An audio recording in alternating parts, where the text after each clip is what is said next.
My God. Okay, I think we're live.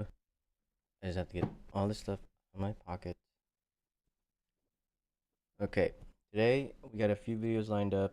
Um, might play some video games. Sorry, might not play any video games. We don't know yet.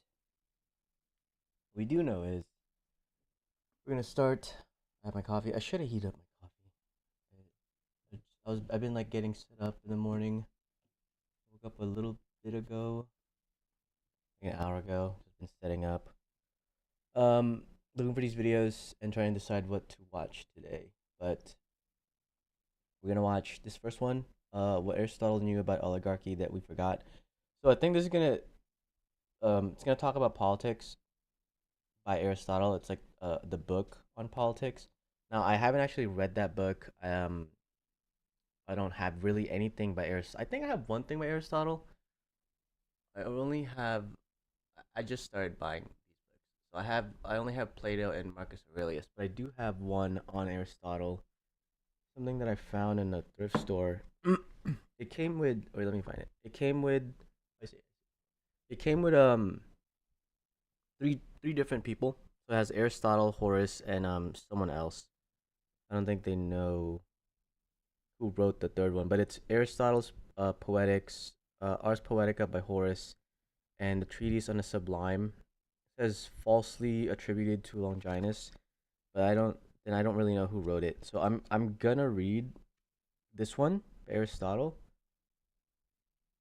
after the fact, like after this video, but there's gonna be definitely gonna read more Aristotle. I think I'm gonna finish all of Plato's works first, and then move on to Aristotle. Imagine a society where the wealthiest few don't just influence laws, they write them. Where they don't just benefit from policies, they create them. Where state power isn't just swayed by wealth, it's wielded by it. Sounds familiar? Well, over 2,300 years ago, in his great work Politics, Aristotle identified a system of government he called oligarchy, rule by the wealthy few. Based on his studies of history and politics, he described how this system arises, how it maintains power, and why it's inherently unstable. As you read Aristotle's description of oligarchy, you might start to recognize some unsettling parallels to your own society today. From the concentration of wealth to the influence of money in politics, Aristotle's ancient insights in many ways feel eerily modern. So in the next few minutes, we'll break down Aristotle's blueprint of oligarchy, perhaps uncovering how its ancient patterns may still occasionally echo in the corridors of power today. To understand Aristotle's view, uh, I think a lot of people assume that oligarchies were banished or replaced by democracy, capitalism, different different political structures. But if you look at the way our current democracy and most democracies are set up, logistically, we should have never approved the ability to lobby because then that kind of undermined and really destroyed all of democracy.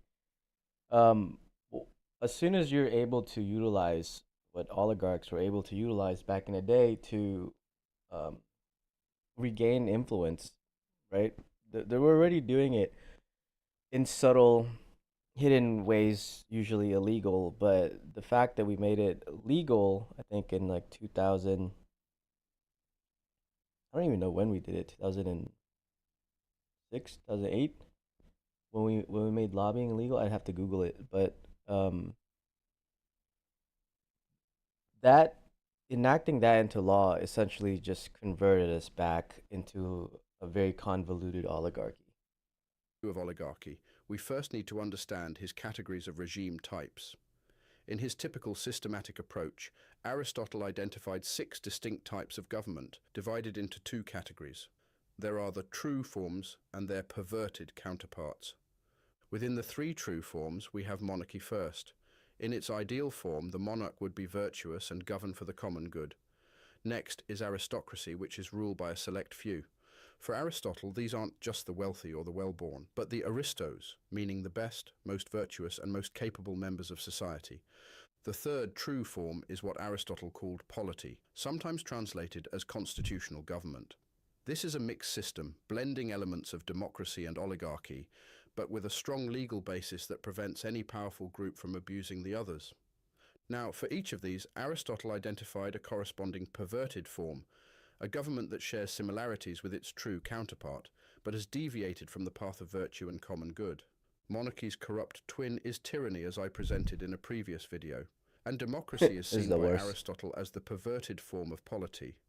It's ruled by I was gonna say we're more of like a polity, but we don't have the laws safeguards. At least we don't have a lot of like safeguard laws to help us from where we're currently are at now. the masses, but without the legal limits of the polity, where decisions are driven by the majority's desires rather than the common good. For Aristotle, this often leads to demagoguery, instability, and the erosion of justice. And finally, we come to oligarchy. As Aristotle notes, the poor and the rich fight with each other, and whichever side wins doesn't set up a fair or popular government. Instead, they see political power as their prize for winning. And So I think the overall feel of like the Yellow Kingdom in my head is really going towards a tyranny with like a veiled aristocracy slash oligarchy combination, but nowhere near polity or democracy. And then I'm thinking like most of the other um I don't call them villages, but like littler cities, like where our main character starts. I don't think they're gonna have a political system. Maybe more of just like a communal system, like that we were seeing with the solarpunk community, how they kind of evolved to just use nature around them and kind of self-sustain and self-govern. That's kind of what I think most of the outward islands in the area that I'm like writing should probably be. And as you move closer towards the east, because we're starting in the west, right? So as you move closer towards the east, north, and like south area, we should have three different kind of rules. So there's like the free. This is how everything here is good.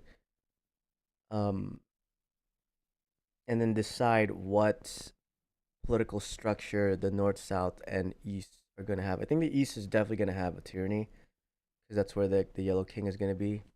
And then we'll decide what the north and south politics look like. one side sets up democracy, while the other sets up an oligarchy. Remember, aristocracy is ruled by the aristos, or the best. Oligarchy, on the other hand, is a perversion of this ideal. In an oligarchy, focus shifts from the welfare of the community to the interests of the rulers themselves. It's no longer about who is most capable or most dedicated to the common good, but about who has the most money or property. In aristocracy, leaders are chosen based on their ability to govern well and their commitment to the public interest. In oligarchy, the path to power is paved with gold, and the purpose of rule becomes the preservation and expansion of the ruler's wealth and influence. This transformation doesn't happen overnight. It's a gradual process from usually polity, democracy, or aristocracy, and often subtle at first. Perhaps wealth starts as just one factor among many in selecting leaders, but over What the time, hell? it becomes the dominant or even sole criterion. Hey, it's Or Rocco. maybe virtuous leaders slowly begin to He's a prioritize their own gorata interests dengada. over those of the community. Aristotle noted that oligarchies, like tyrannies, are forms of government where power is used to benefit those in control rather than the broader community. So both systems are self-serving, but while tyranny is ruled by one person and his close circle, an oligarchy is ruled by a few more individuals. But more importantly, tyrants often rely on military force, whereas oligarchs first and foremost gain and maintain their power through their wealth. So, the tyranny would be more of like Nero or Julius Caesar, even though they had a senate, but they essentially just ruled as like a one individual. That would make sense for like the king. He should still hold a council. Now, for the island where like our main character's from, I think like uh, the oligarchy, or what was it? Not oligarchy. It was so aristocracy is more of like what Plato wanted with the sage rulers, and then oligarchy is like I mean, I feel like we can't like assume everyone is going to be good in the village. So I think they should be vying for aristocracy and picking like the best of the best of like their community. But some of them, the one, especially the one closest to like the supply chain, the one that sees like the money coming and going, who has like the most kind of temptations to go bad, those might be the ones that are vying for oligarchy status, just because they're trying to self. I don't want to say self-soothe because they're not babies, but self-enhance by putting others down, or at least being like fishy about it. So I think the village is gonna want aristocracy, but you can't control everyone, so they're kind of leaning in between oligarchy and aristocracy. And then the king is just straight up a tyranny, and we'll decide what the other twos look like, because she's gonna need in like the middle towards the end of the book, she's gonna need to be able to kind of recruit people so they can't all just be. I mean, I guess they can all be tyrants and kind of like the enemy of my enemies, like your enemy type shit, or my friend. However that saying goes. Whichever side wins doesn't set up a fair or popular government. Instead, they see political power as their prize for winning, and one side sets up democracy, while the other sets up an oligarchy. Remember, aristocracy is ruled by the I forgot which to put leads it to back. laws and policies that favour the wealthy. The main point is that power is kept within the wealthy few, either through high property qualifications for holding office, or by making the process of running for office too expensive for most people. This financial control allows them to operate within existing legal and political systems, manipulating these systems to suit their needs. This gives oligarchies an appearance of legitimacy, making them seem more stable than tyrannies, but Aristotle still considered them unstable at their core. Oligarchs are skilled at using their political power to protect and grow their wealth. They might pass laws that give them lucrative government contracts, protect business monopolies, or create regulations that limit competition. We do this These now. tactics can sometimes lead to supreme oligarchy, where the wealthy have unchecked power and ignore any appearance of cultural or constitutional limits. In these cases, decisions This is how we have like Elon Musk going about why is why is that person not assassinated, or the shit that he's saying about Taylor Swift. This is how we kind of got here. are made solely for the benefit of the ruling elite rather than for the good of society. This disregard for the common good is another We like trait can't that say shit like that oligarchies as like share normal with citizens. tyrannies, making them similarly dangerous to a state's stability. Also, like tyrants, oligarchs tend to distrust the general population. They might disarm the common people and hire foreign mercenaries to guard against potential uprisings. This reflects their very real fear of losing control, leading them to keep the poor at bay, sometimes even pushing them out of cities by making urban living too expensive, or taking more direct measures to maintain their grip on power. Aristotle pointed out that oligarchy isn't a single uniform system, but rather a spectrum with different types. On one end, there are extreme forms where only the very richest have power. In other forms, a small, powerful minority controls the government, and while it might seem open to those with modest wealth, it remains firmly in the hands of a gatekeeping inner circle. So how do these oligarchies come to power? Aristotle like twins, explained bro. that it often starts with a Just gradual vibing. shift. A small group of people begin to accumulate more wealth, which in turn allows them to gain more political influence. As their power grows, they shape policies and institutions These are not in real ways people. that further increase their wealth, creating a cycle where wealth leads to power and power leads to more wealth. A system that seems democratic or aristocratic can start to slide into oligarchy without most people noticing. Over time, certain signs become clearer. The wealthiest begin to control all key government roles and institutions. Merit and ability become less important than wealth for gaining leadership positions. And the idea that economic inequality also justifies political inequality becomes more accepted. Once an oligarchy See, we're I mean, it was kind of hidden in plain sight with the whole lobbying thing of us becoming oligarchies, but now with Trump being elected and then coming back to regardless of all the shit that he's done, the fact that he is a billionaire, same with JFK Jr. The fact that they're billionaires and they're appointing other billionaires and or socialites rather than political emissaries that actually know anything about political, planning, staging, uh, world government, world governing, any type of political prowess is really just taken away as soon as he starts electing these individuals that just seem like they would benefit his agenda and or pockets. And now we're kind of being more blatant with our transition right now. He is established. The people in power use several tactics to keep their hold on power. First, they use state power to keep class distinctions in place, There's a fucking spear. I reinforcing just realized social dude's wearing a barriers that suit and a prevent people spear. from moving up. This might involve controlling the education system to ensure that only their children can afford the opportunities for leadership roles, or enacting laws that make it harder for those born into lower classes to build wealth or social status. Gradually, oligarchies take control over the legal system and lawmaking process. They shape laws to serve their interests, often claiming they are just protecting property rights or maintaining economic stability. This can mean taxes that benefit the wealthy or regulations that protect their businesses from competition. Eventually, the wealthy begin to exert influence over all crucial aspects of society, perhaps the primary industries, major trade routes, or the means of cultural production. Furthermore, oligarchies rely on strong alliances among elites. These aren't just political alliances, but also social and economic connections, like intermarriage between powerful families, shared business interests, and exclusive clubs. These connections Come create a to my tightly club, knit ruling please. class that works together to maintain its control.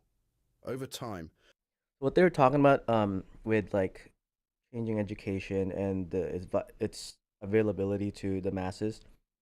I think people need to start like questioning why is education so important and why not important. We all know it's important, I guess.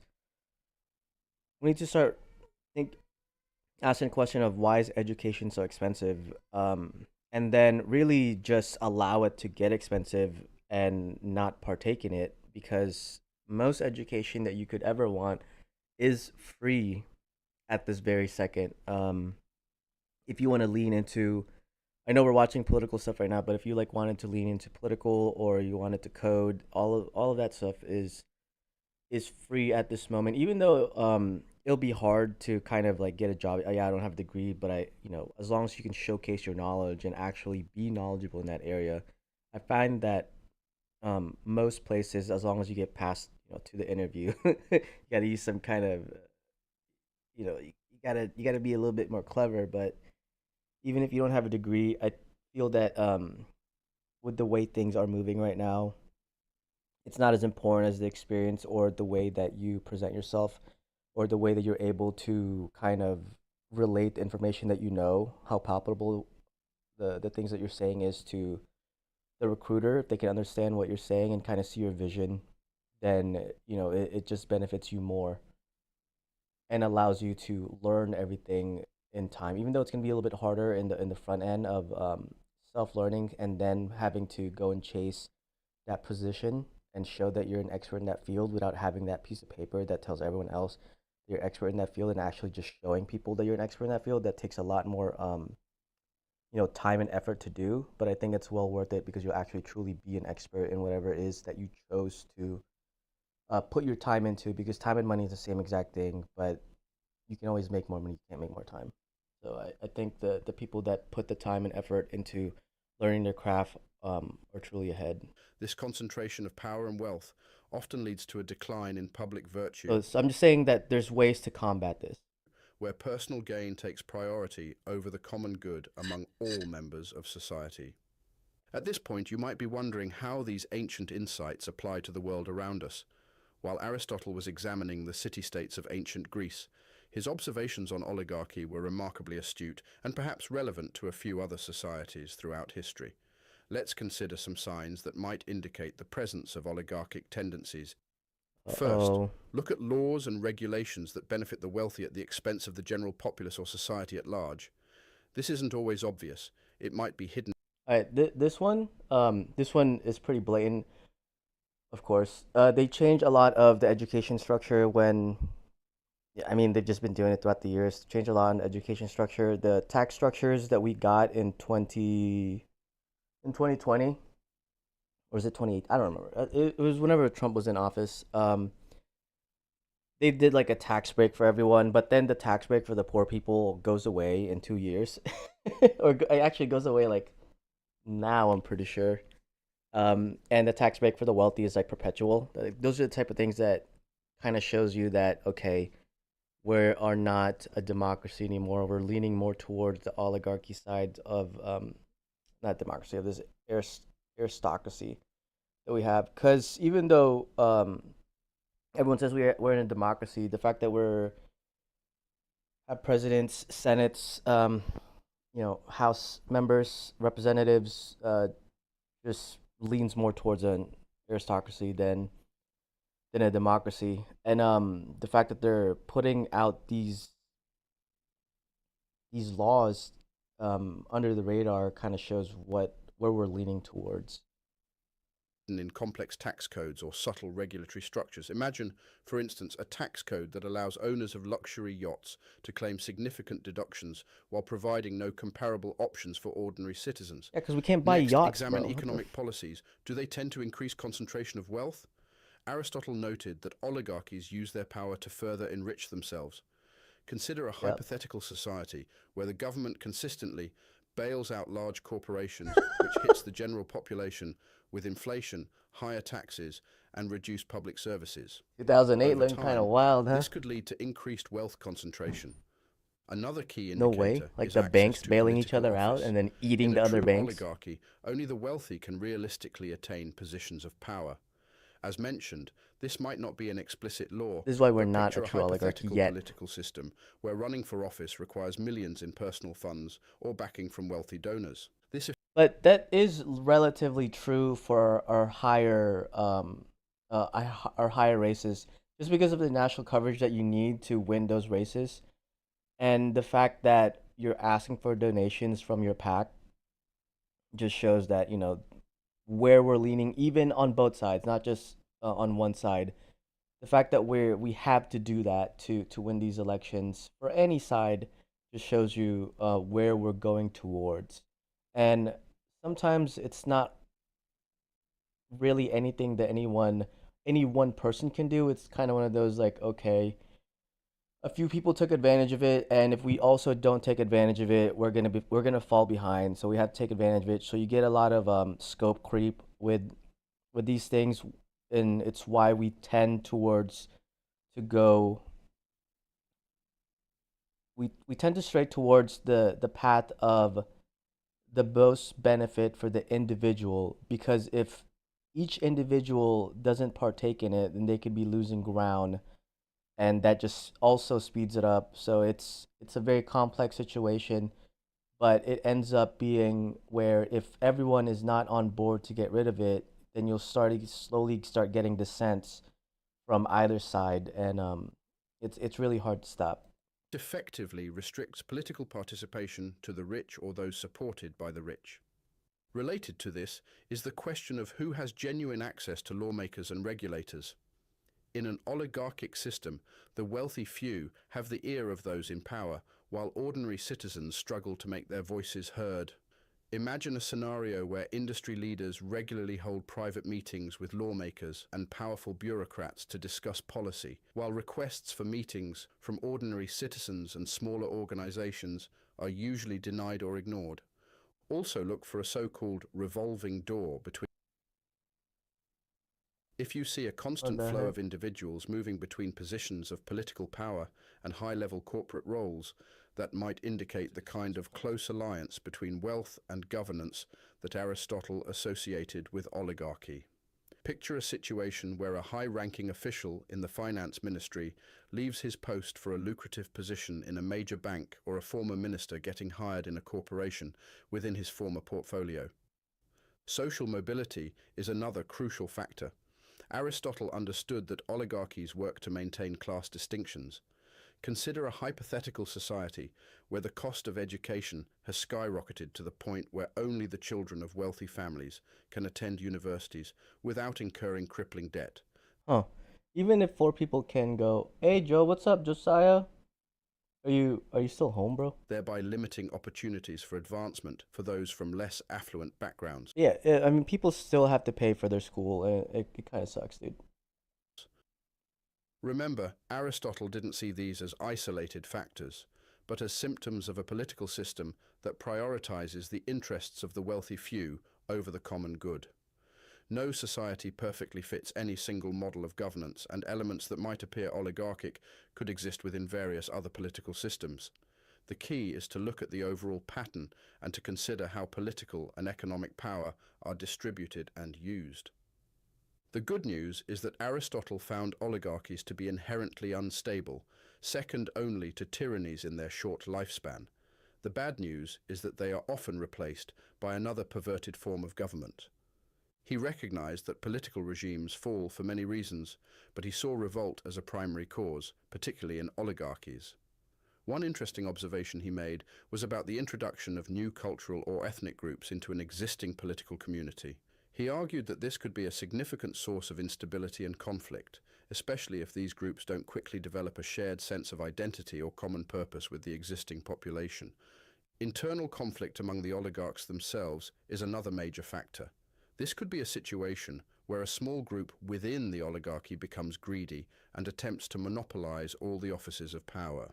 Aristotle noted that his hyper-concentration of power often leads to resentment and conflict within the ruling class, destabilizing the entire system. Perhaps the most significant threat to oligarchies, in Aristotle's view, comes from popular revolt against state-sanctioned oppression. The constant tension between the rich and the poor creates a powder keg of social unrest. He also noted the role of populist leaders.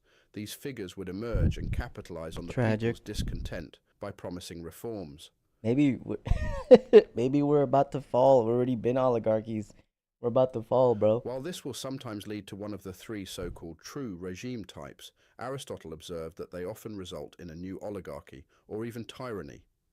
Another fascinating insight from Aristotle concerns the generational aspect of oligarchic decline. He said that the children of oligarchs, raised in luxury and comfort, tend to become degenerate and weak over time.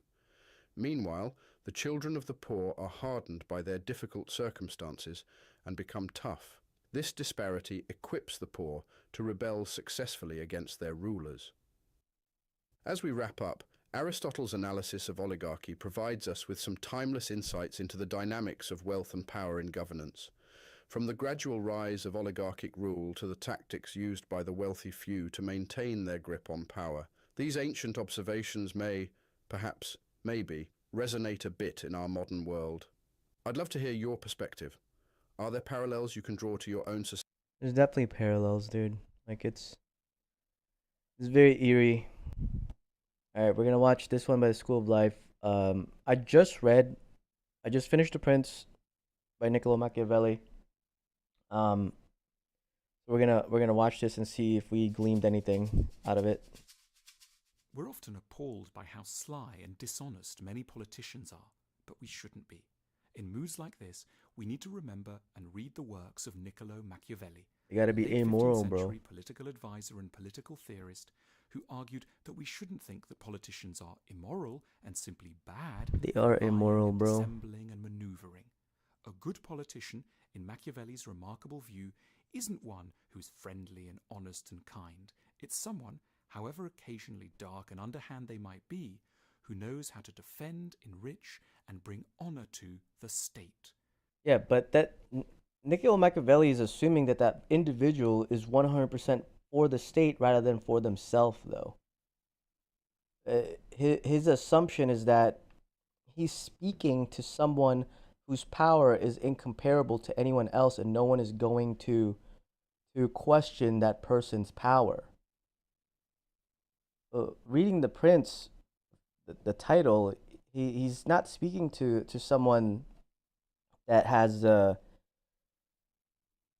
that has to worry about constituents, right? The prince doesn't really have to care. He does mention like you should make your people happy. You should make sure that they wouldn't want to betray you, but it nowhere in there does he say that you need to show your true colors to these people.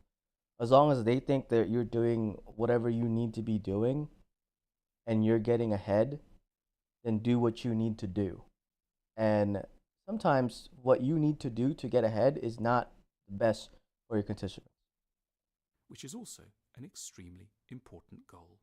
Being nice may well be a virtue in general, but what citizens most need from their rulers is effectiveness, which may well call upon some darker arts.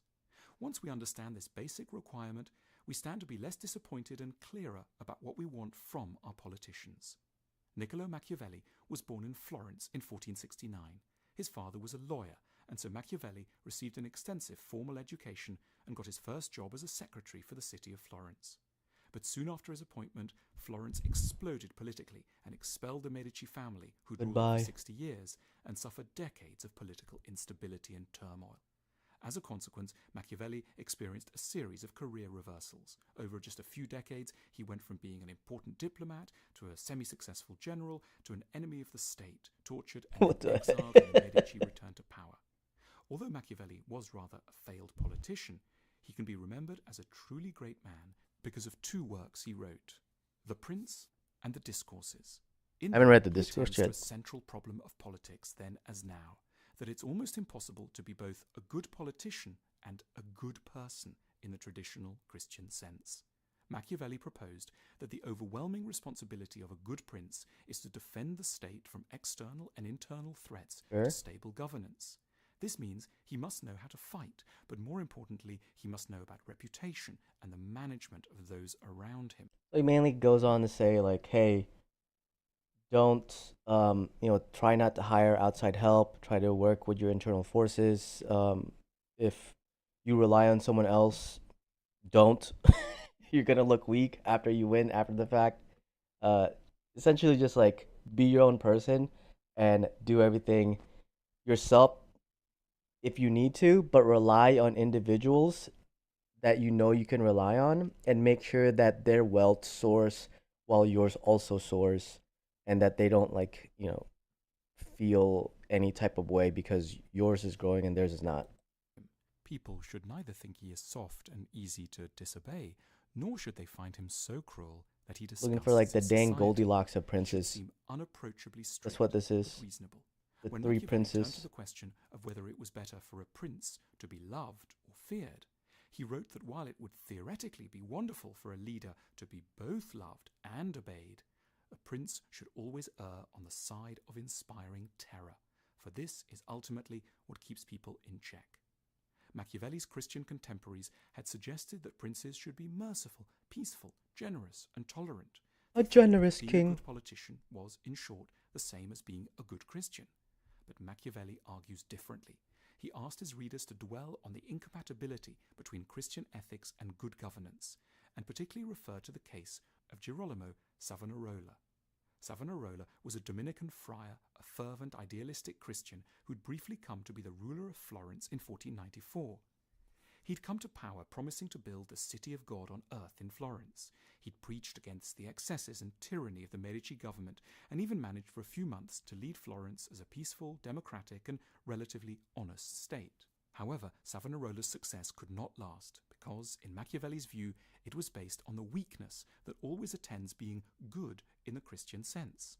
It was not long before his regime became a threat to the corrupt Pope Alexander, whose henchmen captured and tortured Savonarola, hung him in the centre of Florence, and shouldn't have stood out, bro. Of a now vengeful citizenry. This, in Machiavelli's eyes, is what tends to happen to the nice guys in politics. Well, what a nice Christian value it is by the Pope to burn this guy alive, dude. Rather than follow this unfortunate Christian example, Machiavelli suggested that a leader would do well to make judicious use of what he called virtù, virtue. Machiavelli's concept of virtù for politicians involves wisdom, strategy, strength, bravery, and when necessary, ruthlessness. In fact, at one point, Machiavelli uses the deliciously paradoxical phrase criminal virtue to describe the necessary Delicious. ability of leaders to be cruel in the name of the state and yet still good as leaders. Machiavelli provided some criteria. But like all of our, we're such in a weird space that in a global space where you have international laws now, and even though a lot of the superpowers don't really give a shit about the international laws, you can kind of see where that thought process comes from, right? Like you make this law that's virtuous, that's supposed to like help as many people as possible, but then at the end of the day, if that law doesn't benefit my people, I don't see why we should really listen to it.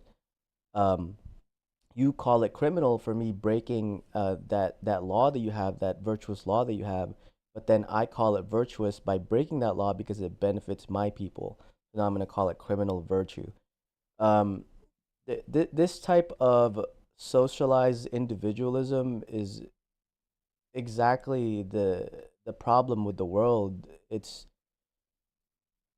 It doesn't benefit me. Why should I give a shit about your law? It doesn't benefit my people. Why should I give a shit? And rather than separating ourselves, we should really be thinking about of course, joining up and trying to have a collective goal rather than our nation's individual goals. We should have like a world goal. For what constitutes the right occasion for a bit of criminal virtue. Any violence must be strictly necessary for the security of the state. It must be done swiftly, often at night, counselled Machiavelli, and it shouldn't be repeated too often, lest a reputation for mindless brutality builds up. Machiavelli gave the example of his contemporary, Cesare Borgia, whom he Cesare admired as Borgia. someone who knew how to be tough but not too tough, though we might question the criteria Machiavelli used. When Cesare conquered the city of Cesena, he ordered one of his mercenaries, Ramiro de Orco, to bring order to the region, which Ramiro did Should've through done swift that. and brutal ways. Men were beheaded in front of their wives and children, property was seized, traitors were castrated. Cesare then turned on de Orco himself and had him sliced in half and placed in the public square, just to remind the townspeople who the true boss was. But then, as Machiavelli approvingly noted, that was enough bloodshed. Cesare moved on to cut taxes, imported some cheap grain, built a theatre, and organised a series of beautiful festivals to keep people from dwelling on unfortunate memories. The Catholic Church Forget about all had those used people I festival killed. arts for 200 years. Have a because of festival. the force with which he had argued that being a good Christian was incompatible with being a good leader. But even for atheists and those of us who are not politicians, Machiavelli's insights are important. I definitely want a Machiavellian character in the book, though. He writes that we cannot be good at or for all things, not only because of our limited abilities and resources, but also because of conflicts within moral codes.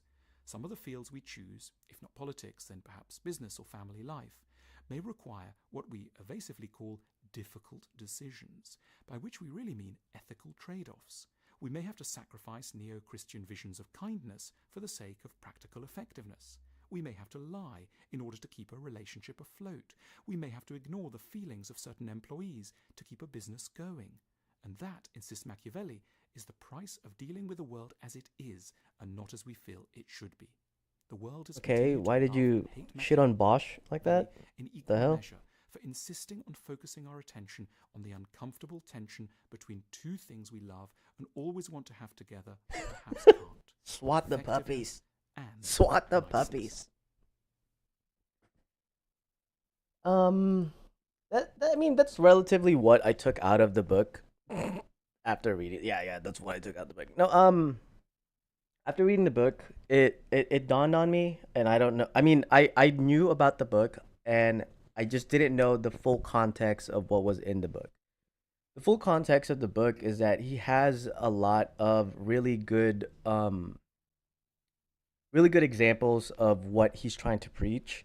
But then those examples really, it falls flat on me as a person in this time frame because I don't really know shit about about history in that time. Right? I don't know the specific nuances of the things that he was describing, and in context with what he's saying in the specific example that he's giving, sure, it makes sense and the example preaches or at least directly correlates, but I don't know the full context of that example. I don't know the outcome of that example. I don't know what led to that example. Now this is talking very vague, but there was just a lot of things that were unknown to me while reading the book.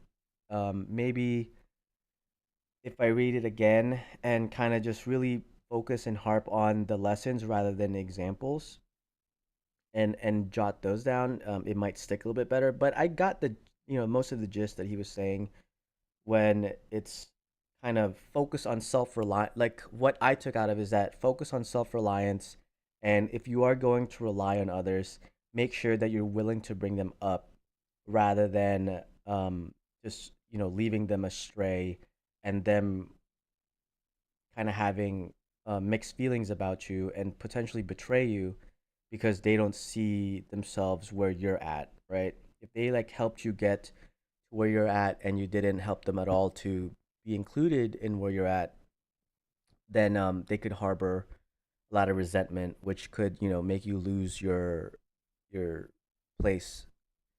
Much akin to Mr. Beast and his audience and Chris Tyson and that Chandler guy. Mr. Beast is bringing all these people up, doing it in his how he feels is ethically appropriate, and the general consensus of the world is that like yeah, those aren't ethically correct. You're trying to hide a bunch of stuff for the betterment of your company, even though in Machiavelli's point, like this is what he should be doing to better his estate. We, of course, as you could see, where it would backfire once the things that you've done come to light, then people will, if it's not in accordance to how you are as of right now, and you never made an attempt to amend your past grievances, then and you kept going with those past grievances but just hiding them, then definitely why people's empires and such crumble. Next one is I already watched this one. I watched this one a while ago. I think when it first came out. It goes over like the history of China, goes over the history of America, and a brief history, and mainly on like the financial side. And New World Order is a term used in several conspiracy theories which hypothesize a secretly emerging totalitarian world government. But this isn't New World Order though. Changing World Order. Did you say New World Order? All right. Let's just watch it. The Changing World Order. This one's pretty good. So we're watching this because we need to know the cycles of political power and just empires in general, and world orders. We need to be able to showcase that these things are happening in the book. These things are happening in the story, and what that looks like, what those pieces look like, what those leaders are doing to push those pieces along, and everything that happens in between these world-changing events. The times ahead will be radically different from those that we've experienced in our lifetimes, though similar to many times before. How do I know that? Because they always have been.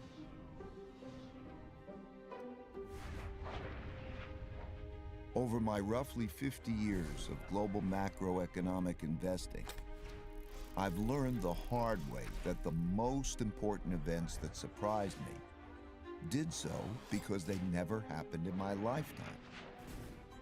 These painful surprises led me to study the last 500 years of history for similar situations, where I saw that they had indeed happened many times before, with the ups and the downs of the Dutch, British, Dutch, Brits, Americans, and U.S. empires. and then China. I already seen this. And every time they did, it was a sign of the changing world order. This study taught me valuable lessons that I'm going to pass along to you here in a distilled form. You can find the comprehensive version in my book, Principles for Dealing with the Changing World Order. Let me begin Thanks, with the Mr. story Ray that Dalio. brought me to this point. And I believe this shit's about free, bro. how I learned to anticipate the future by studying the past.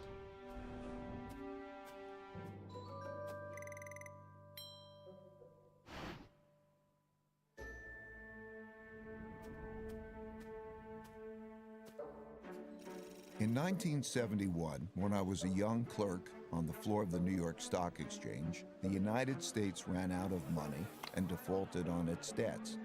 Tragic. That's right. The And US classic. ran out of money. How? Well, What we back do, then, bro? No more gold. was the money used in transactions between countries. Paper money, like the dollar, was like checks in a checkbook in that it had no value other than it could be exchanged for gold, which was the real money. At the time, the United States was spending a lot more money than it was earning by writing a lot more of these paper money checks than it had gold in the bank to exchange for them. As people turned these checks into the bank for gold money, the amount of gold in the U.S. started to dwindle. It soon became obvious that the U.S. couldn't keep its promises for all the existing paper money, so people holding dollars rushed to exchange them before the gold ran out. It's called the country run, rather rather than the bank run. That's what happened to FTX and a few other banks. Recognizing that You know, the US FTX was not going really a to bank, run out crypto. of real money, on Sunday evening, I mean, it is August a bank, 15th, basically. President Nixon went on television to tell the world that the U.S. was Fucking breaking Nixon, its bro. promise to let people exchange their dollars for gold. Of course, he didn't say it that way. He said it more diplomatically. We don't really without need making gold it anymore, clear that guys. the United States was defaulting. The strength of a nation's currency is based on the strength of that nation's economy. And the American economy is by far the strongest in the world. Accordingly, I have directed the Secretary of the Treasury to take the action necessary to defend the dollar against the speculators. I have directed Secretary Connally to suspend temporarily the convertibility of the dollar into gold or other reserve assets, except in amounts and conditions determined to be in the interest of monetary stability and in the best interest of the United States. I watched in awe, realizing that money as we understood it was ending. Rest in peace. What a crisis. I expected the stock market to plunge the next day, so I got on the exchange floor early to prepare. When the opening bell rang, pandemonium broke out, but not the kind I expected. The market was up, way up. And They knew that they can just... Dude, we're about to be filthy rich, bro. We're not fucking beholden to anything anymore. Let's just print this shit. went on to rise nearly 25%. That surprised me, because I never experienced a currency devaluation before. When I dug into history, Hello, I discovered Venezuela. that the exact same thing happened in 1933 and had the exact same effect. Then paper dollars were also linked to gold, which the U.S. was running out of because it was spending more paper money checks than it had gold to exchange for them. And President Roosevelt announced on the radio that he would break the country's promise to exchange dollars for gold. It was then that I issued the proclamation providing for the National Bank holiday. And this was the first Okay, just staring at step us, in the bro. government's reconstruction of our financial and economic fabric. The second step, last Thursday, was the legislation promptly and patriotically passed by the Congress, confirming my proclamation and broadening my powers so that it became possible, in view of the requirement of time, to extend the holiday and lift the ban of that holiday gradually in the days to come. This law also gave authority to develop a program of facilitation. In both cases, breaking the link to gold allowed the U.S. to continue spending more than it earned, simply by printing more paper dollars. Since there was an increase in the number of dollars without an increase in the country's wealth, the value of each dollar fell. As these new dollars entered the market, without a corresponding increase in productivity, they went to buy lots of stocks, gold, and commodities, and hence caused their prices to rise. As I studied more history, I saw that the exact same thing happened many, many times before. I saw that since the beginning of time, when governments spent much more than they took in taxes, and conditions got bad, they ran out of money and they needed more. So they printed more, a lot more, which made its value fall and made the prices of most everything, including stocks, gold, and commodities, rise. That's when I first learned the principle that when central banks print a lot of money to relieve a crisis, buy stocks, gold, and commodities because their value will rise and the value of paper money will fall. This printing of money is also what happened in 2008 to relieve the mortgage-driven debt crisis, and in 2020 to relieve the pandemic-driven economic crisis, and it almost certainly will happen in the future. See, the problem is those happen too close to each other. So we're feeling a lot of strain. So I suggest that you keep this principle in mind. More strain than we normally feel. These experiences gave me another principle, which is to understand what is coming at you, you need to understand what happened before you. That principle led me to study how the Roaring Twenties. But sometimes what happened before you is not really what's going to happen, to you. So it's confirmation bias, and you got to take it with a grain of salt. Bubble turned into the 1930s depression. Correlation does not mean causation. Correlation does not mean causation. And profit from the 2007 bubble, turning into the 2008 bust. All these experiences led me to develop an almost instinctual urge to look to the past for similar situations, to learn how to handle the future well. Changing orders.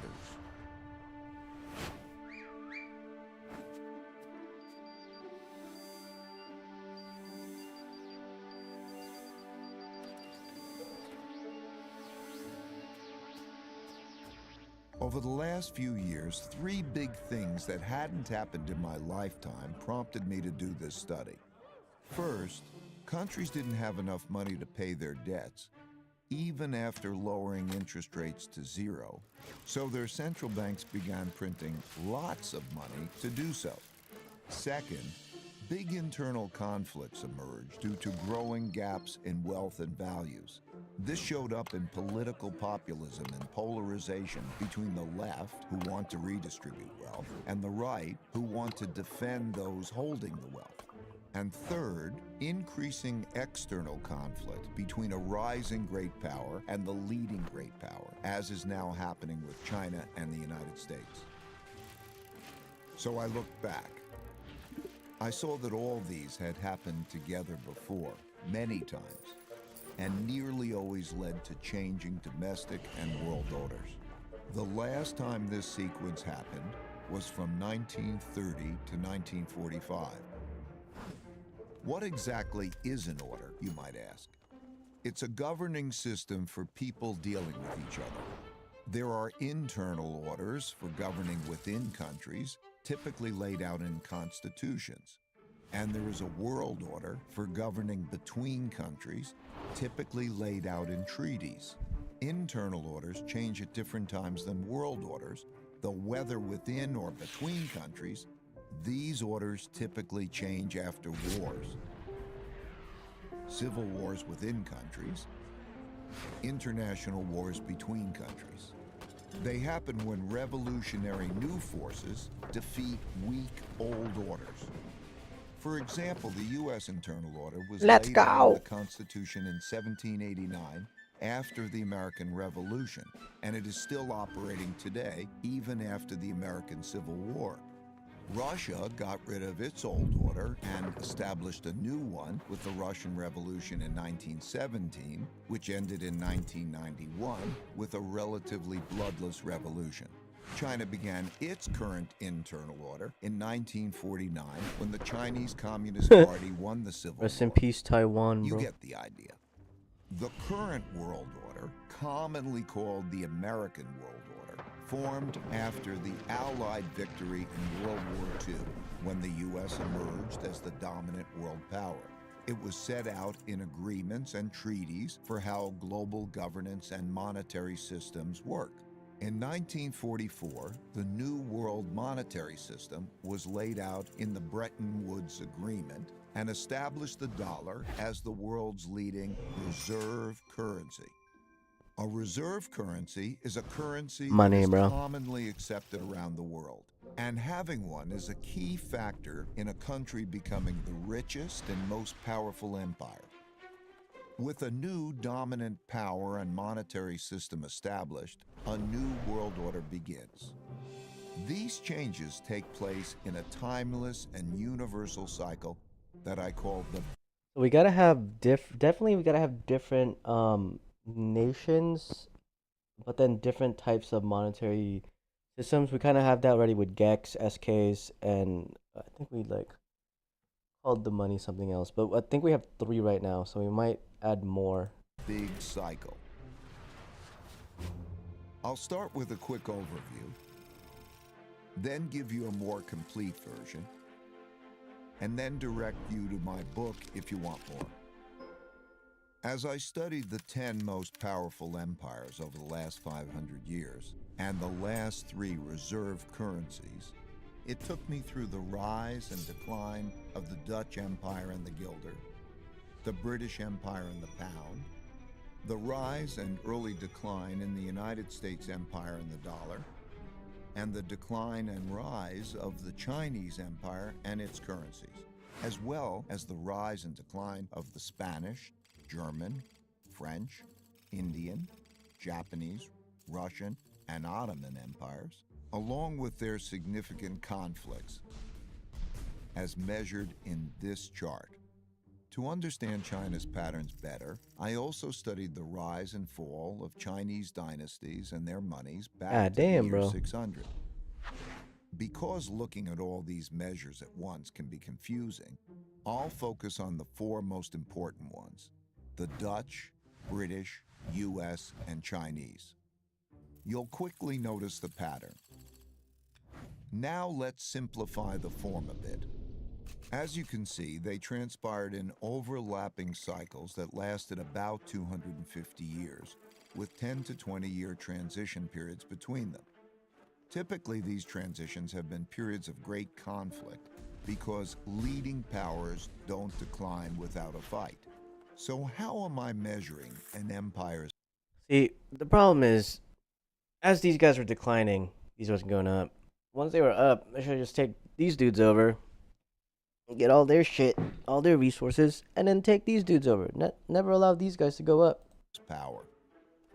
In this study, Sure, that's what they tried to do, right? Each country's measure of total power is derived by averaging them together. They are education, inventiveness and technology development, competitiveness in global markets, economic output, share of world trade, military strength, the power of their financial center for capital markets, and the strength of their currency as a reserve currency. So this right here, these 8 is what we need to like take note of, and then as we write each nation down, we can use these as kind of our starting points and then go from there. This will like showcase what each nation needs from each other and where their point of contention could arise from. Maybe the King's Nation has a lot of military power, but they don't have a lot of competitiveness or innovation in tech due to the military nature of not wanting them to get too smart. Maybe like these 3 are bad for them, so they need to outsource that. And maybe there's like another rising state or whatever nation that has really good education, innovation, and competitiveness, and they're able to rival due to that. They're able to rival like the military financial reserve status due to how innovative and advanced their tech is over here. Because something akin to these that. Something powers akin to are that. measurable, we can see how strong each country is now, was in the past, and whether they're rising or declining. By examining the sequences from many countries, we can see how a typical cycle transpires. And because the wiggles can be confusing, we can simplify So many wiggles, to focus bro. on the pattern of cause-effect relationships that drive the rise and decline of a typical empire.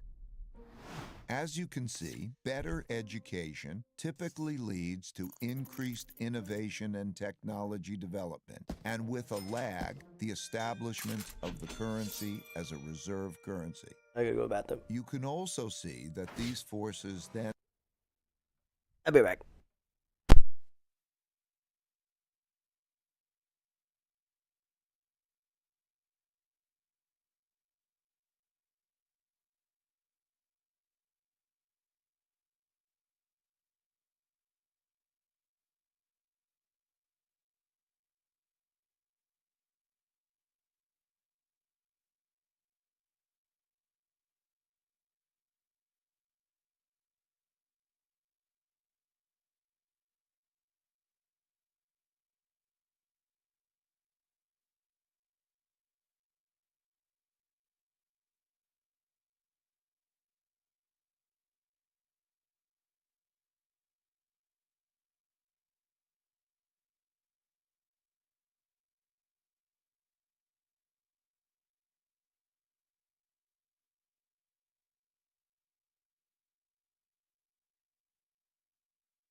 declined in a similar order, reinforcing each other's decline.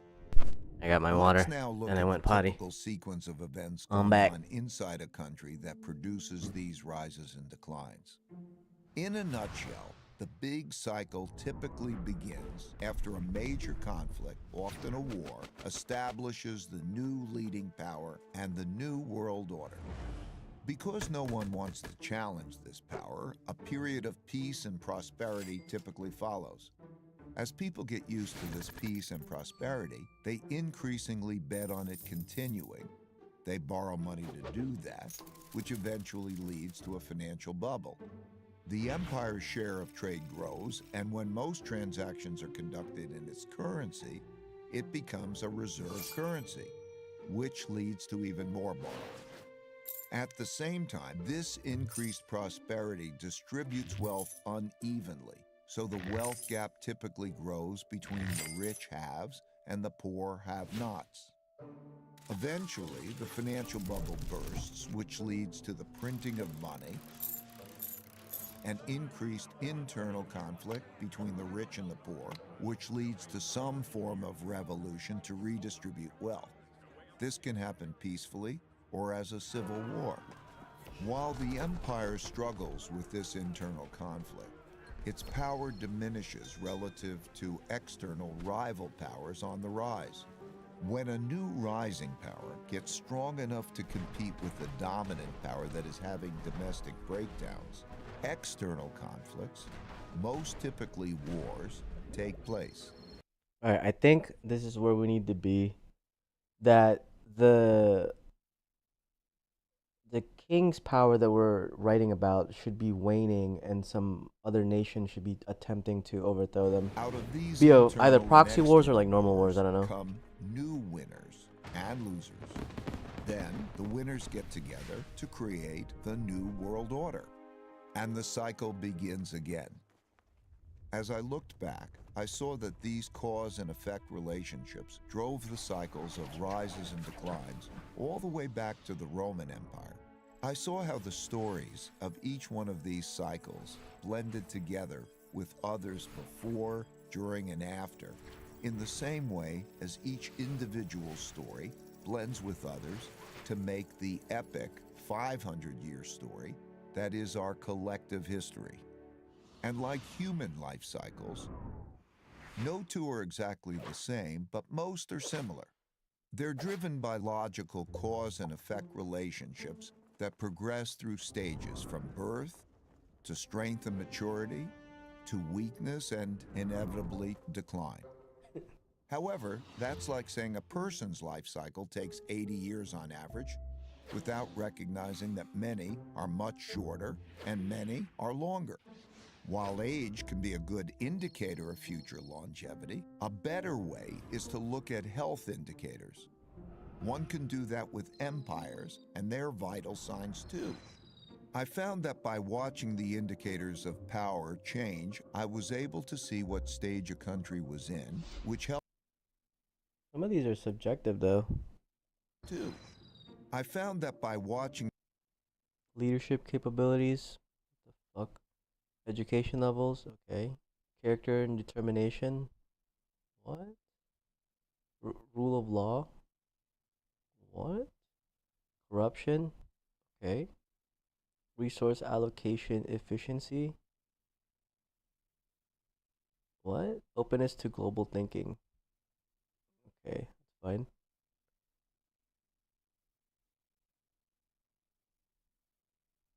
Well, some of these, like, how the indicators of how's he finding power them? change, You I know? was able to see what stage a country was in, which helped me to anticipate what was likely to come next. Now, I'll take you through the big cycle in more detail. Give me 20 minutes and I'll give you the last 500 years of history and show you the similar patterns across the Dutch, British, US, and Chinese empires. If it's similar, this is the shit that we have to mimic, right? 500 years of big cycles. Make it relatable.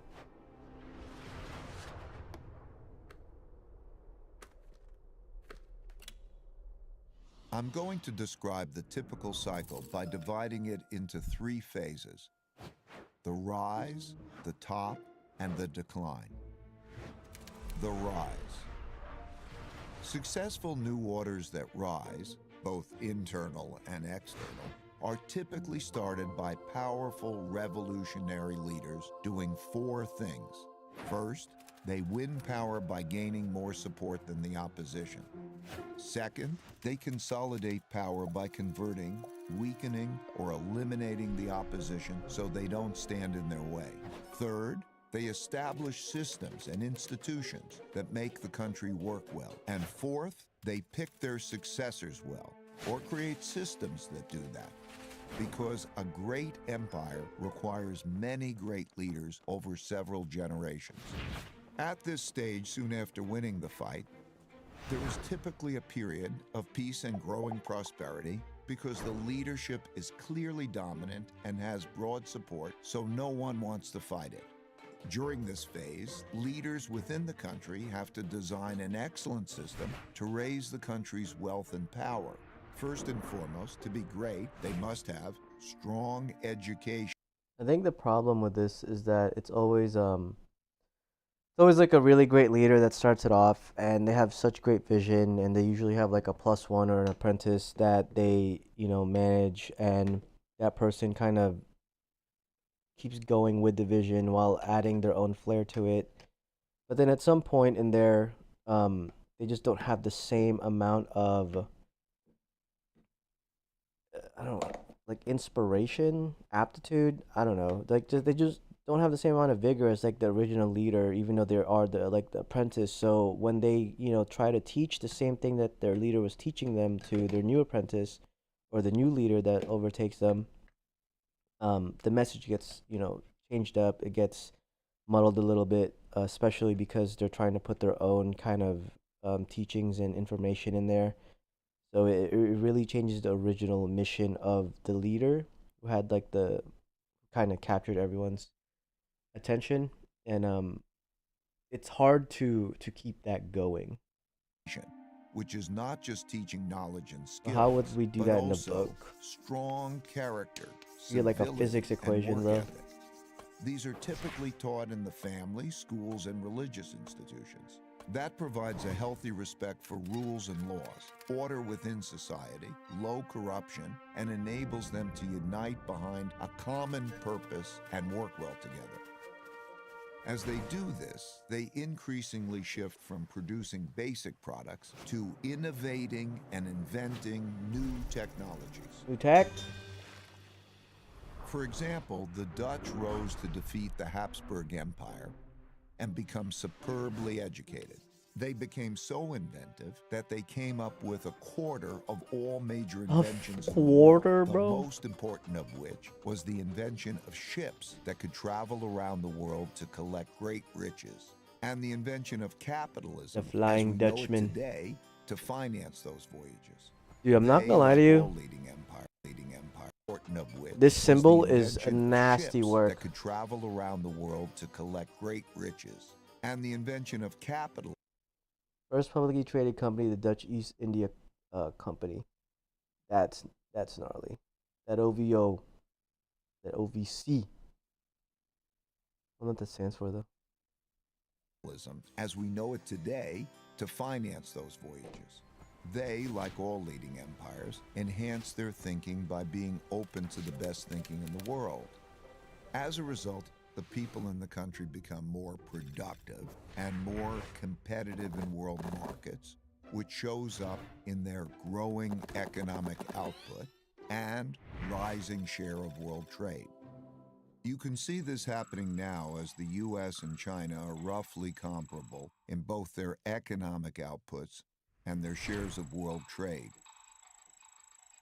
As countries trade more globally, they must protect their trade routes and their foreign interests from attack, so they develop great military strength. If done well, this virtuous cycle leads to strong income growth, which can be used to finance investments in education, infrastructure, and research and development. They must also develop systems to incentivize and empower those that have the ability to make or take wealth. In all of these cases, the most successful empires used a capitalist approach to develop productive entrepreneurs. Even China, which is run by the Chinese Communist Party, used a form of this capitalist approach.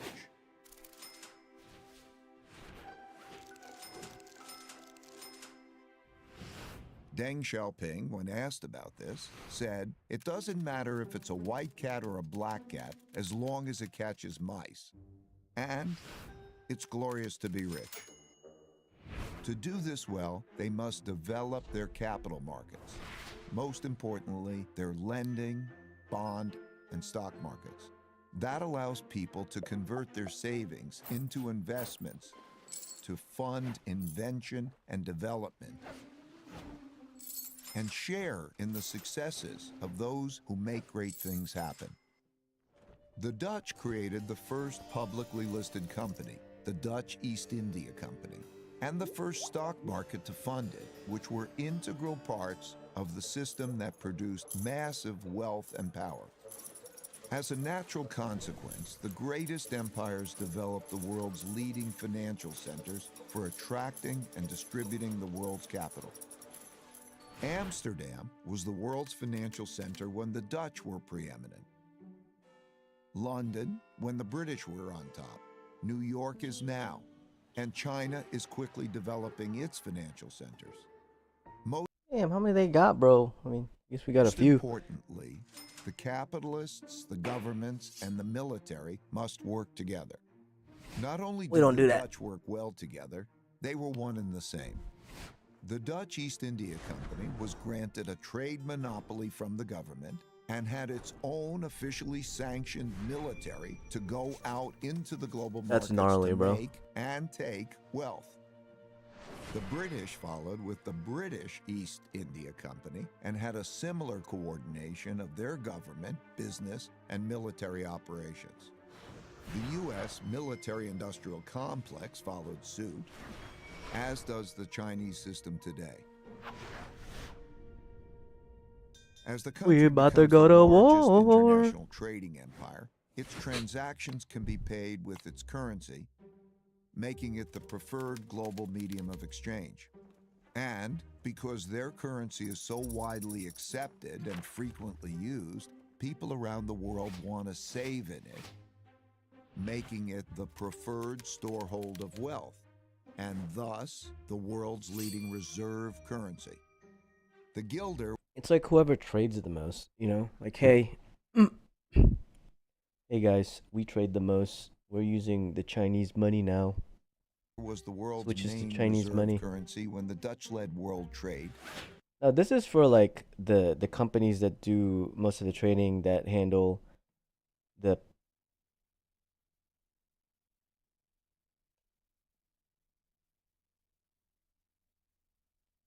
I don't know how much this impacts the normal everyday citizen. The pound was when the British led, and the dollar has been since the US led. Naturally, China's currency is increasingly being used as a reserve currency. Having a reserve currency enables the empire to borrow more than other countries. That advantage is huge. Think about it. People all over the world are eager to save and hence lend back their currency to the empire. Countries without a reserve currency don't have that. And when the empire runs out of its own money, remember the United States in 1971? They can always print more. The exorbitant privilege afforded by the empire's reserve currency leads borrowing to increase and the beginning of a financial bubble. This series of cause and effect relationships leading to mutually supportive financial, political, and military powers, bolstered by the borrowing power of a reserve currency, have gone together since history began to be recorded. All the empires that became the most powerful in the world followed this path to the top. I don't think we're trying to change it because it makes sense. People that lead our government and other governments kind of see this as I hope that I'm at the top and not the ones in the falling side. Or at least not, especially not the transitionary side, right? Completely want to avoid the transition periods. In the top phase, hopefully we're in the top phase, right? Are sustained, embedded within the fruits of their success are the seeds of their decline. As a rule, as people in these... There has to be like a lot of friction during those seeds of decline, like when that like 10-year process, 20-year process of where you're like visibly seeing that your power is declining, theirs is rising, and there has to be so much tension in the air for these like political leaders. But how does this impact their everyday citizenship? And I feel like we should be feeling it in trade, and we should be feeling it in proxy wars as we are in our normal everyday life. You just kind of hear it, but I think in the system that I'm creating, they're gonna have to feel it in really feel it in their day-to-day life, and kind of attempt to uphold the their political leaders or whatever, their kings and queens, to do something about it, which could lead to the war, and which then could come to the realization of we shouldn't have done that. we're they would have been better off declining naturally than trying to expedite the decline. Rich and powerful countries earn more, Because war is expensive. that makes them more expensive and less competitive relative to people in other countries who are willing to work for less. At the same time, people in other countries naturally copy the methods and technologies of the leading power, which further reduces the leading power's competitiveness. For example, Market, baby. British shipbuilders had less expensive workers than Dutch shipbuilders. So they hired Dutch designers to design better ships that were built by less expensive British workers, making them more competitive. Globalization, which led baby. the British to rise and the Dutch to decline. Also, as people become richer, they tend not to work as hard. They enjoy more leisure, pursue the finer and less productive things in life, and at the extreme become decadent. Values I'm trying to become decadent. You know what I'm saying? They always say that, like, yeah, the initial person that becomes rich in your family is like so hardworking, they never like waste their money, and it's the children wasting their money. Nah, nah, nah, nah, nah, nah, nah, nah. I'm trying to get rich, and I'm trying to be decadent, and I'm trying to waste all this money myself. To generation during the rise to Whatever's the top, left, from those they who can had have to it. fight to achieve wealth and power to those who inherited it. They're less battle-hardened, steeped in luxuries, and accustomed to the easy life. See, this is how you get them to not be soft. You spend all the money, you reap all the benefits, and they get the rest. And if the rest makes them soft, then so be it. But more than likely, it's gonna make them want to work harder, so they can be as decadent as their parents, which makes them more vulnerable to challenge. while having The a better golden era start of the Dutch than their Empire parents.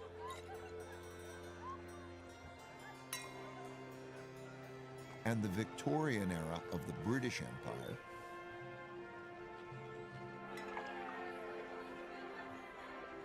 were such high prosperity periods like this. Look at us now. As people get used to doing well, they increasingly bet on the good times continuing and borrow money to do that, which grows into financial bubbles. Naturally, the financial gains come unevenly, so the wealth gap grows. Wealth gaps are self-reinforcing because rich people use their greater resources to reinforce their powers.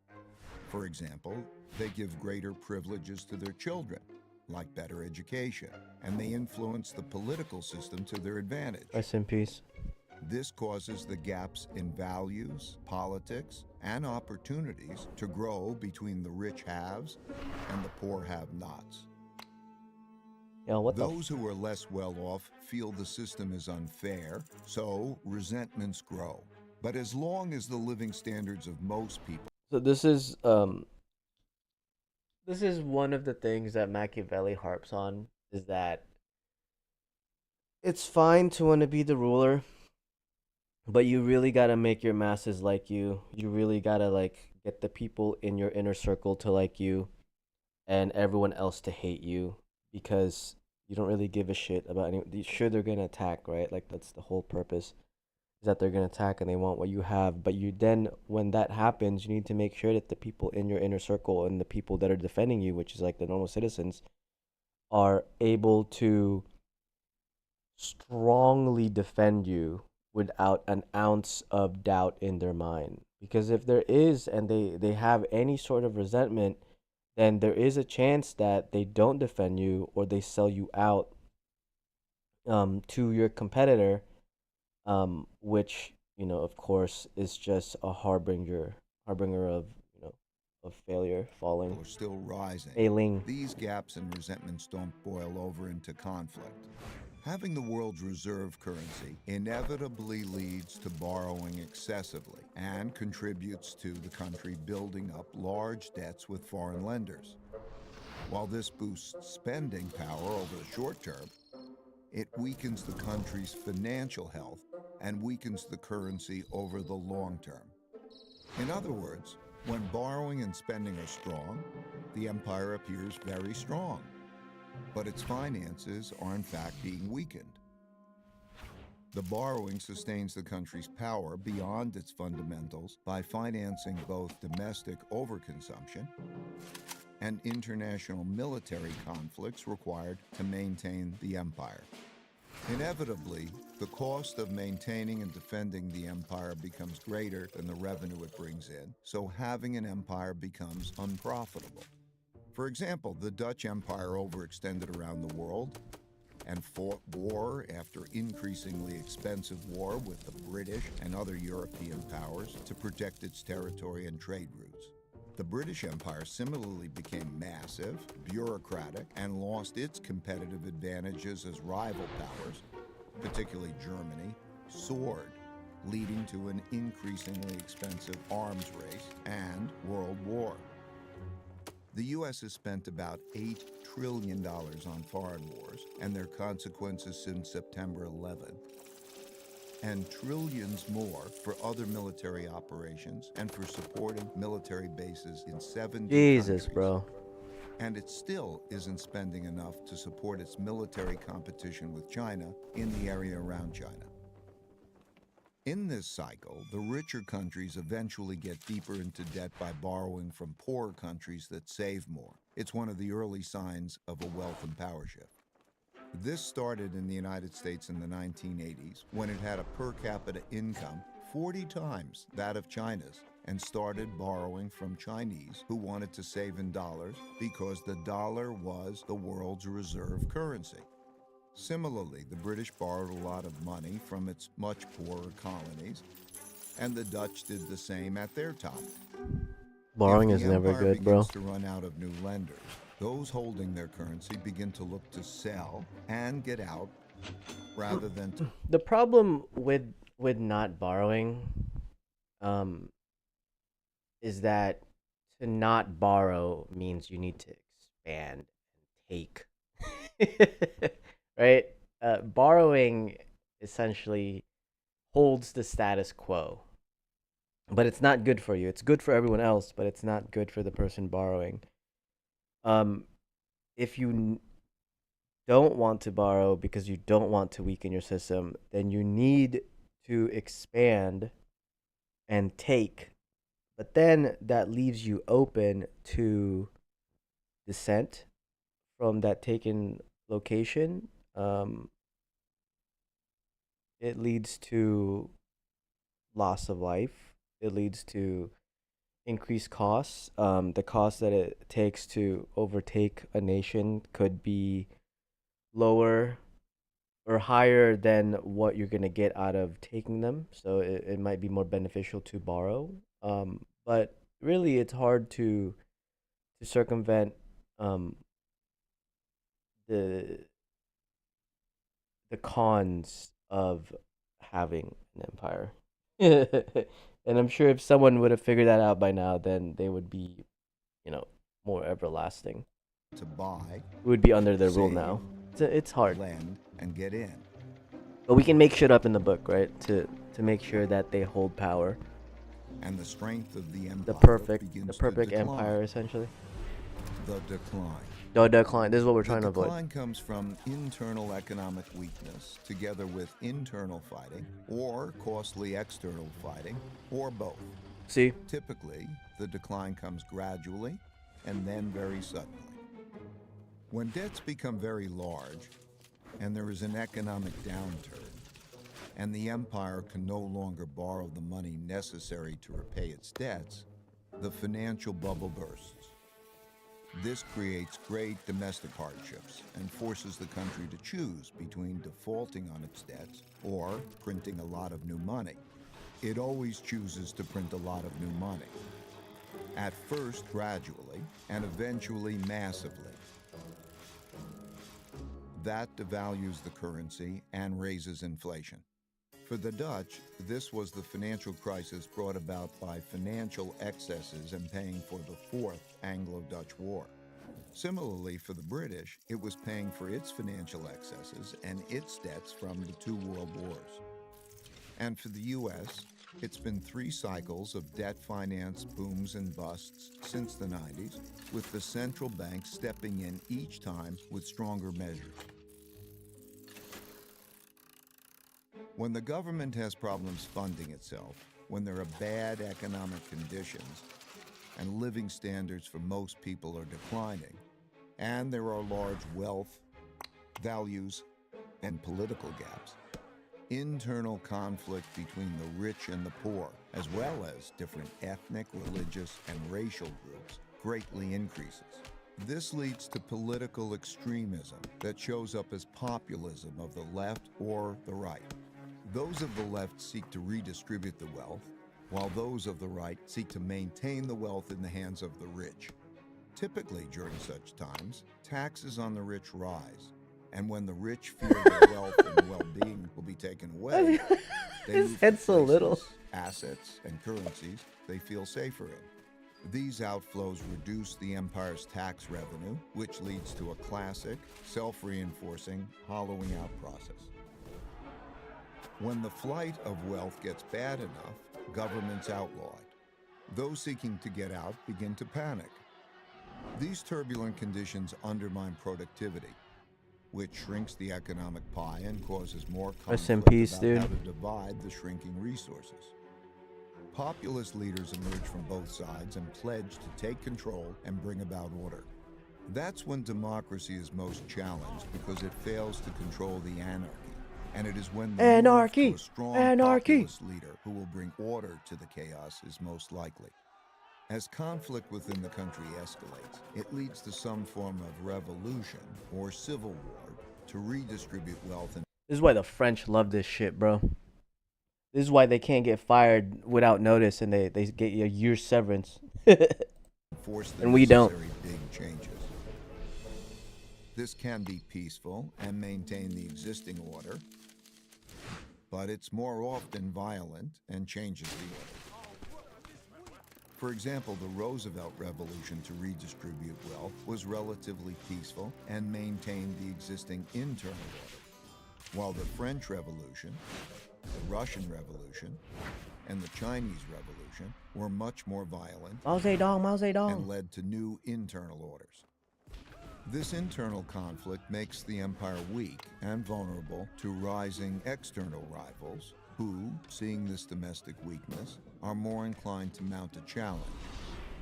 This raises the risk of great Oh my international, god. especially if the rival has built up a comparable military. Defending oneself and one's empire against rivals requires great military spending, which has to occur as domestic economic conditions are deteriorating and the empire can least afford it. Since there is no viable system for peacefully adjudicating international disputes, these conflicts are typically resolved through tests of power. As bolder challenges are made, the leading empire is faced with the difficult choice of fighting or retreating. Fighting and losing is the worst outcome. But retreating is bad too, as it cedes progress to the rival and signals that the empire is weak to those countries that are considering which side to be on. Poor economic conditions cause more fighting for wealth and power, which inevitably leads to some kind of war. Wars are terribly costly. At the same time, they produce the tectonic shifts that realign the new orders to the new realities of wealth and power in the world. When those holding the reserve currency and debt of the declining empire lose faith and sell them, that marks the end of its big cycle. Of the roughly 750 currencies that existed since 1700, less than 20% now exist, and all of them have been devalued. For the Dutch, this happened after their defeat in the Fourth Anglo-Dutch War, when they weren't able to repay the massive debts they built up during it. This led to a run on the Bank of Amsterdam and a desperate sell-off forcing massive money printing, which devalued the currency and the empire into irrelevance. Damn. For the British, this happened after World War II, when despite their victory, they could not repay the massive debts they borrowed to fund their war effort. This led to a series of money printing, devaluations, and sell-offs in the British pound as the US and the dollar emerged dominant. That's what's happening to us now, man. World order. At the time of this recording, the United States hasn't yet reached this point. While it has massive debt, spends more than it earns, and funds this deficit with more borrowing and printing huge amounts of new money, the big sell-off in dollars and dollar debt hasn't yet begun. And while there are great internal and external conflicts occurring for all the classic reasons, they've not yet crossed the line to become wars. Not yet, not yet. Eventually, out of these conflicts, whether they're violent or not, come new winners who get together and restructure the losers' debts and political systems and establish the new world order. Then the old cycle and empire ends and the new one begins, and they do it all over again. That's a lot of detail I just threw at you to paint a picture of how the typical big cycle transpires. Of course, not all of them transpire in exactly this way, but most largely do. So much so that it seems like the stories of rises and declines stay essentially the same, and the only things that change are the clothes the characters wear and the technologies they use. Well, yeah. So, where are we heading? Same thing.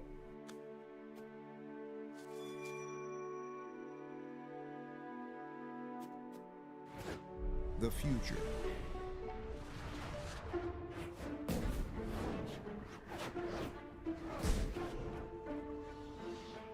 Most empires have their time in the sun and inevitably decline.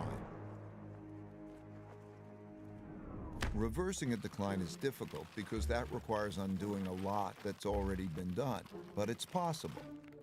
By looking at these indicators, it's pretty easy to see which stage of the big cycle an empire is in, how fit it is, and whether its condition is improving or worsening, which can help one estimate how many years it has left. Still, these estimates aren't precise, and the cycle can be extended if those in charge pay attention to their vital signs and improve them. For example, We're not doing that. knowing that a person is 60 years old, how fit they are, whether nation's greatest war is with itself, over whether or not it can make the hard decisions needed to sustain success. As for what we need to do, it comes down to just two things: earn more than we spend and treat each other well. All other things I mentioned, strong education, inventiveness, being competitive, and all the rest, are just ways of getting at these two things. It's easy to measure if we're doing them. So like people who want to get fit, let's get on the program and improve our vitals. Let's do that individually and collectively. My goal for sharing this picture of how the world works in a It's pretty sick. I mean, definitely need to make some kind of economic standpoint for like the nations of like why they're going to war. I think that'll at least give some interesting like topics for our characters once they like get to these places, and like how they can recruit these people to like fight the king. Is now. There is a legend among the more advanced civilizations of the universe, one whispered quietly, passed down through the generations. The story of the star whale. A formidable creature that can open its chasmic mouth and swallow solar systems whole in a single gulp. One flick of its mighty fluke can lay waste to entire civilizations. The oldest libraries in the cosmos hold the most ancient of books, all with drawings of this leviathan, pieced together from a rumor. The armadillo. Hearsay. Its leathery skin is said to be encrusted with barnacles of star stuff, its enormous baleen plates peppered with billions of years' worth of interplanetary plankton. At least, that is billions of years to us. For the star whale travels at as close to the speed of light as it is possible for an object with mass to get. To it, time passes very differently indeed, making our sense of now a nonsense. To the star whale, all 13.8 billion years of the universe's history unfolds in a single quintillionth of a second. The entirety of human history happens in far less, not even noticeable to its senses. Every war, every invention, every lost love, and every laughing child gone in no time at all. And as we'll see as we follow the story of this great creature, the notion of now is not only highly mysterious, but also wildly subjective. Isn't like the notion of the collective thought, us being just a random configuration of the stars all collectively in like a split second of the universe existing, is so insanely like there's such a possibility, it's such a high probability of it being true. It's terrifying. And but then thinking about how old the universe is and how long the lifespan of an actual a human is, I feel like it's giving us more time than we should have, because we're that instant could be a billion years. Then that's like a really long time to exist as a thought. And you don't need to be a giant intergalactic whale to have an altered perception of it. A car races down a road towards a flock of pigeons seemingly oblivious to the oncoming danger. It looks for all the world like the birds will become one with the tarmac, only for them to scatter at the very last moment. Why did they leave it so long? The truth is, they didn't. What if I watch this in 2-speed? Our sense of now and theirs is different. Pigeons experience the world at over 100 frames per second, as opposed to the 25 to 30 that films do. It helps them keep track of fast-moving insects, so in the case of the onrushing car, they simply have more time to react to it than it naively seems to you or I. They experience the world in slow motion. And so now can last longer or shorter depending on how you have evolved, what you are doing, and like the star whale in the most extreme cases, how fast you are traveling. Indeed, it is even possible for two people to see a series of nows unfold in a completely different order. Human intuition is no yardstick for the way the universe really works. And so, as we journey with the star whale into the far distant universe, giga-annums passing in the blink of an eye, we are left with one big question. What is now? And does it even exist outside of our heads?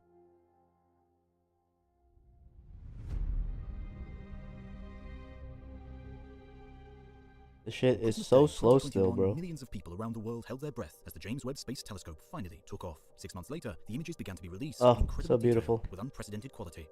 This video has been sponsored by Displate Metal Posters, and they are a unique and stark heart, an astronomical footstep, lies a vast cloud of gas and dust known as Sagittarius B2. It's been the subject of much scrutiny, with astronomers poring over its ancient light in search for clues to what lies within.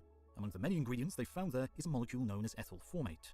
It may sound unfamiliar, but delicious. it's the same molecule that gives raspberries their distinctive flavor. And so, this begs the question, what does space taste like? Fucking raspberries, bro. Does the star whale find some celestial snacks more delicious than others? And what about what space smells like? Well, ethyl formate is also responsible for the smell of rum. Then there's the Kickstarter campaign that's raised over $500,000 to manufacture Odor Space, a perfume based on astronauts' accounts of the universe's distinctive odor. Think burnt meat, burnt cakes, spent gunpowder, and the welding of metal. Ew. But whatever the star whale's culinary preferences, it's still bound by a nervous system, just like you and I. And the way your senses help you interpret the world around you has important consequences for our notion of now. You sit and watch as a carefully orchestrated ballet unfolds before you. A penguin-suited waiter pulls out a chair for a newly arrived guest as the sommelier buzzes with excitement while discussing the finest Bordeaux in the extensive wine list. The white tablecloths are freshly ironed, the cutlery suitably weighty, and the glassware reassuringly expensive. Shortly afterwards, your first course arrives, a delicate morsel lovingly crafted by a brigade of chefs with an imagination to rival the greatest painters.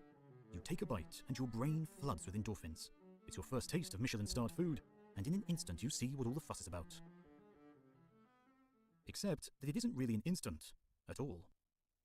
When the food hits your tongue, your taste buds register different tastes, such as salty, sweet, sour, bitter, and umami. What does that have to These do with signals travel time, along cranial bro? nerves to your brainstem, which then passes them on to a part of your brain called the thalamus. Next, they're shuffled to a small region right in the middle of your brain, known as the gustatory cortex. About the size of a grain of rice, it is here that the taste signals are carefully decoded, like a spy poring over a secret cipher. But this race along your nervous system This is takes delicious. time. A 2012 study, led by Catherine Oler, found that your brain typically registers the taste 100 milliseconds after the food actually hits your tongue. You are tasting a slice of the past, not the present. It gets even more complicated as not all tastes are interpreted by your brain equally. Studies have shown that you often register sweet. Does it matter when you taste it, when you're tasting it anyway? Right? Does it really actually matter that it takes you 100 milliseconds of a second to taste something? When you're still tasting it, you're like, oh, you're not tasting now, you're tasting the past, you freaking nerd. And you're like, okay, does the taste of now taste any different to the taste of later? Slightly before salty, so you are, in fact, devouring Well- a layered tapestry of distinct and separate. Dude, what if these people that, you know how we're like, yeah, they can like ring out the time and people, they're messing with dilated people. And they're in, well, I'm calling them tanglers, and they can like sense time. What if they could taste time also? What if they're like all about that time shit? Yeah, that'd be sick. That'd be sick. What, like how are you saying there's a delay in taste? What if there's no delay whatsoever and it changes the taste? That they get the purest taste when there's a 0 millisecond delay in eating the food. How gamers are obsessed with like low latency monitors. Culinary nows. They could be obsessed with the This low executive temporal latency watchful is food. true of all 5 of your senses. The fact, When you dude, picked up the cutlery and admired its weight, the fact that there is a latency just shows you that we're a processing individual. We're processing beasts, or processing like animals. And I just feel like it gives so much credence to simulation. those touch signals had to first travel from your fingertips to your brain. In 2022, scientists at Caltech used a camera that could capture 70 trillion frames per second to record electrical pulses traveling at different speeds through different nerve cells. Their device relied on a similar technique to the one used by astronomers to measure gravitational waves from colliding black holes. They found that touch signals traveled at around 75 meters per second to the brain. That's faster than the world's quickest roller coaster, but slower than the diving speed of a peregrine falcon, the world's fastest animal. Your brain then needs time to process the received signal. This all means that when you first feel the knife, it has already been in your hand for over 100 milliseconds. Once again, you are sensing the past. With your other senses, there is an additional layer of delay as the information has to travel to reach your body. Before you ate the canapé, you could smell how delicious it was going to be. Tiny molecules left the surface of the food and wafted through the air to your nose, where they encountered nearly 400 olfactory receptors. Those receptors turned the chemical signal into a neural impulse, which was then express couriered to your brain. But how fast do smells travel? As it turns out, that's a complicated question. It depends on many factors, including the temperature of the food and the room, what the food actually is, and what the air currents in the room are like. Typically, though, it's in the region of a few hundred meters per second. So again, we're looking at hundreds of milliseconds between the smell leaving the food and it You registering slow in your brain. ass. You are never sniffing now, only getting a whiff of what the food used to smell like. As your next course arrives, the sky outside darkens, and through the window you can see a fork of lightning rip towards the ground. A rumble of thunder bars in the universe for And then we just need to know the illusion supernova of now. vanished long ago. All atoms in the universe have split apart. Just how the star whale has made it this far remains a mystery. No one has ever known what it's made of. Now, even the most supermassive of black holes are evaporating, oozing the last of their hawking radiation into the cosmos. There is nothing left. Despite each of its nows lasting for billions of years, it has seen more nows than any creature in history. Starving, the star whale's eyes close for the final time. And as the last consciousness in the universe is extinguished, does time itself still go on? Or does time die with the mind? Many of us are prisoners to the clock, enslaved to the relentless passing of the seconds. Time often seems to drain through our fingers like we are trying to hold a puddle of water. It's slippery, evasive, transient. Yet how often do you spend time actually thinking about time? Do you ever wonder how your brain constructs a sense of time from the deluge of information it receives about the world around you? Semantics, The uncomfortable dude. truth is that your brain is lying to you. It's Take a not look at this real. clock. At first, the seconds seem to tick by at regular intervals. Now dart your eyes away from the screen and quickly look back at the clock again. Did the first movement of the second hand linger a little longer than the ones that followed, as if the clock had momentarily stopped?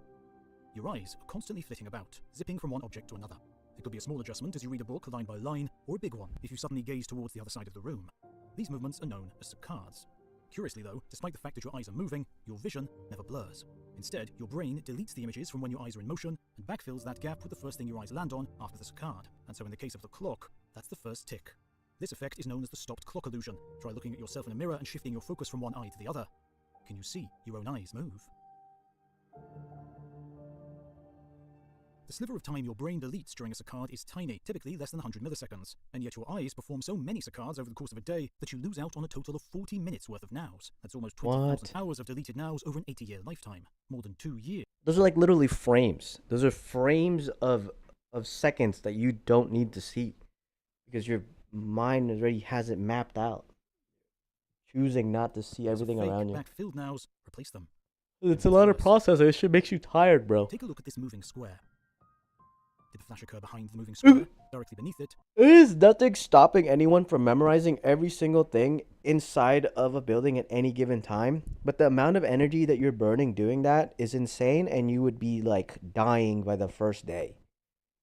Unless you're like consistently just refreshing your mind somehow, giving it breaks, which is essentially what sleep is, because you're just doing the minimum viable amount of processing to exist. But if you memorize this is like chess masters that can memorize a board and memorize like your different variations of that board. If they make a move, they know that like, okay, there's a potential like however many move sets that I know of that this person can do at this very moment. They have to memorize all those, but it uses so much thinking processing power that's like all they're good for is memorizing those boards. Not that there's anything wrong with that, but the fact that we can all do that as individuals is mind-boggling to me, and the amount of energy and whatnot it takes to do that is also mind-boggling. Or further ahead than it. Did you answer behind it? Wrong. The flash occurred directly beneath the moving square. This is known as the flash lag illusion, and it is the key to understanding another piece of the puzzle surrounding how your brain constructs a sense of now. It takes time for your brain to process the visual information it receives about an object in front of you. Color is processed first, followed by motion, and then finally shape. Except by the time your brain has processed all of that, the object has already moved on to a new location, so your brain cannot tell you for certain where the moving object is now. Instead, it shows you its best guess as to where the object should be. As the flash lag illusion shows, that guess is not always accurate. That being said, your brain does do a fairly good job if the motion of the object is predictable. A baseball player can still hit a fast-moving pitch into the stands, and a goalkeeper in a football game can still tip a curling free kick over the crossbar. And yet the brain does a considerably worse job when the motion of the object is more random. Imagine a fly buzzing around the room, haphazardly darting this way and that. That's why flies are so hard to get, dude. It ends up showing you the fly in positions that it never actually occupied. A completely imaginary now. This, in forced fiction, what the fuck?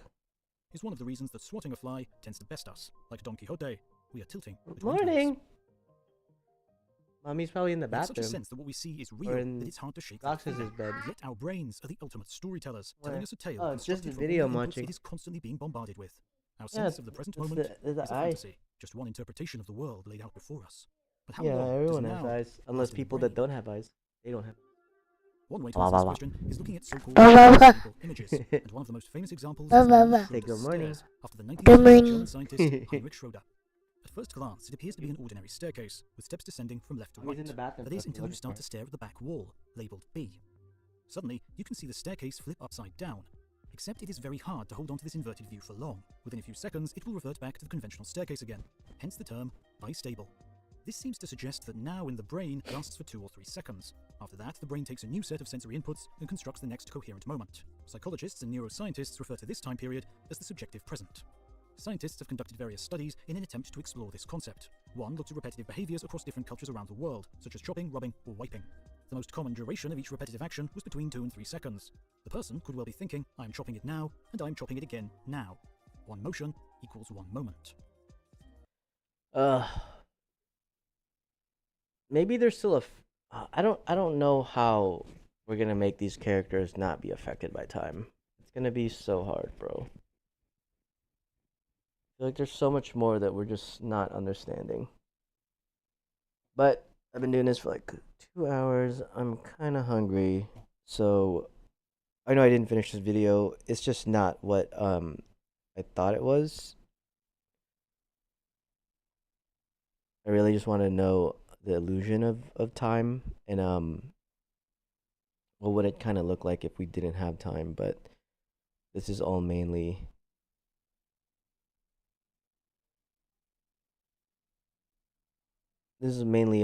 how your eyes feel things and how you perceive items in front of you by minute time differences. We're more, I mean, it helps, right? The fact that there's a lag that you have to account for, um, due to the distance traveled from whatever is processing the information that you're receiving. Um, I guess the individuals would just not understand that there is a lag rather than the lag not happening at all. I think the lag would still happen to people that can't perceive time. It's just that they wouldn't know that there was a lag. But we know as individuals that perceive time that there is a lag, especially when the fly situation.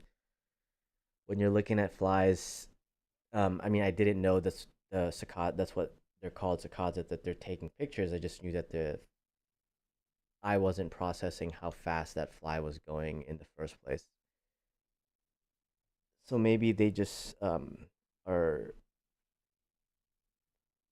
kind of in the dark on that, but it still is happening to them. No, maybe it shouldn't affect them at all. Maybe everything should be instantaneous to them. That makes movement and everything else seem really odd. Oh no, we need to do a lot more thinking. But thank you guys for watching. I really appreciate it. If you watch this far, like and subscribe. If not, I'm talking to myself then. But all right, thanks for letting me shout to the void. I will